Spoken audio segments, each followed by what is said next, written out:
So is everybody filing 1099s, doing 1099s? Everybody's got the 1099 reporting down? No. Okay.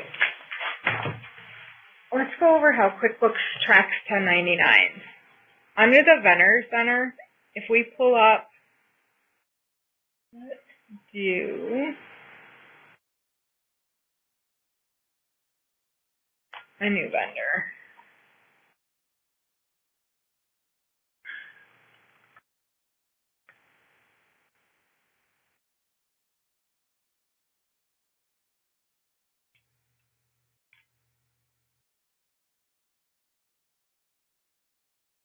Let's do one thing before we do that. I just added Wagner CPAs, and I was already had Wagner CPAs there. If this should happen, or somebody should change their name, and you add them again, you can merge the two. Does everybody know how to merge them? So if I wanted to merge these two, this is the correct name down here. I can go into this one, type, hit OK. It's going to tell me that it's already being used. Do I want to merge them? Just know that if you merge this, you can do it in any of the lists, the customers, the vendors, and the chart of accounts. You can't undo it. So if you're merging two of your accounts, it's forever. So make sure that that's really what you want to do. Hit yes.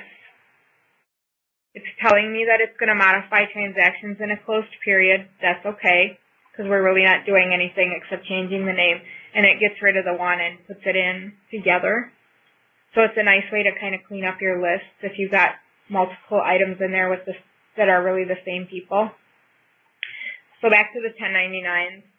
On the Wagner CPAs, if we look at the additional info tab down here, there's a place that you can put information. One thing I'm running into right now with one of my clients is they put in the number like this, and they tab off of it, and QuickBooks automatically puts a dash to make it look like an EIN, not a social security number. This is fine for Wagner. If this was a person, say you're paying land rent to John Smith, because Wisconsin's social security numbers, most of them start with a 390, and our EINs also start with a 39 dash, it puts it in there as a 39-0 something, and I can't tell by looking at it if it's an EIN or a social security number. So if it's a social security number, it'll let you put it in here. You just need to manually put the dashes in yourself. So you're going to want to check the vendor is eligible for 1099s.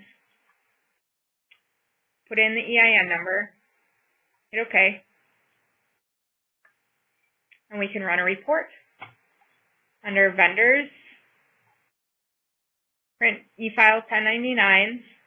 You're going to get this up right here. You can print 1099s from QuickBooks. But we want to look at a report first.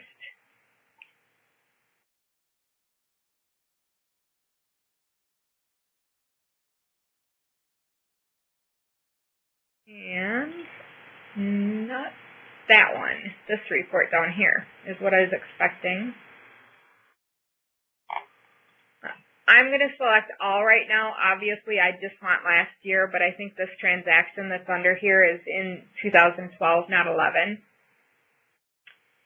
We got some options up here. You've got only 1099 vendors.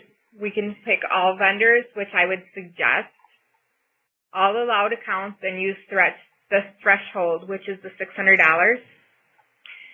So this allows me to go through and look to see if there's anybody in here that needs a 1099 that I don't have checked. So if Stanford Supplies needed it, I could go back in and fix that. But this lets me review it. The other thing is we can actually break this down to which box that it goes into in the 1099, so we can tell if it's 1099 income or not. And that would be under Preferences. And the 1099 and the Company Preferences. We already have the 1099s turned on, but this down here is the mapping. So we have rent. So if we have a rent expense, we would mark it, which I don't think we have a rent in this one. It gives the thresholds of the $600, the non-employee compensation we can pick. So I am going to pick the marketing in this one because I know that I put ours to marketing. Which marketing would actually be one that you might have to do a 1099 to. And if you have more than one account, you're going to want to pick multiple accounts. And then you can hit marketing and any other accounts that would pertain, which would be like professional fees, repairs and maintenance. It even might be fixed assets like buildings. If you had somebody come and build a building, you may be required to give them a 1099 for their labor if they're not incorporated. You had mentioned land rent as something that would be eligible for 1099. Would that include like equipment and infrastructure rental? Yes. Yes, if they're not incorporated and you're paying rent to them for equipment or land rent or any other rent, yes, you need to 1099 them. And beyond that, professional services, basically. Custom hire. Yep, professional services, advertising is another one, repairs and maintenance. So anybody that you're paying for services that is not incorporated. So if we click OK on this, then we get more detail up here. LLC is not incorporated, right? LLC is not incorporated, correct.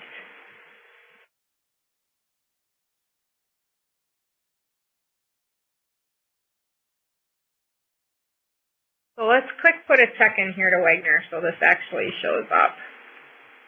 And I'm going to put it in for last year so we can run it so it's more actual. And I'm just going to leave it under marketing.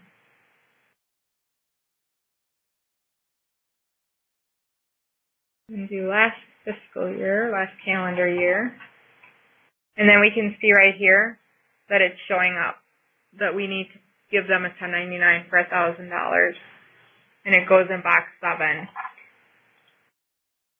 You can also print your 1099s from here.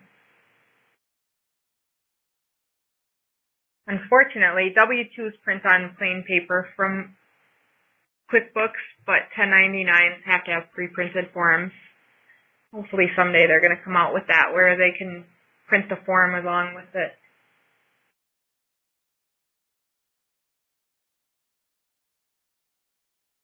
And there's a new question on the tax return, on your tax returns that say, were you required to send any 1099s, yes or no? And did you send the 1099s, yes or no? So what that is essentially doing is you're policing yourself, but let's say if the IRS comes back in later and you're supposed to send 1099, you'll no longer be able to get out of the penalty. And that's a penalty per 1099 recipient. And not only that, it triggers an audit on the people that were supposed to get them as well. So they just follow the chain. They follow the trail then to make sure that they reported the income.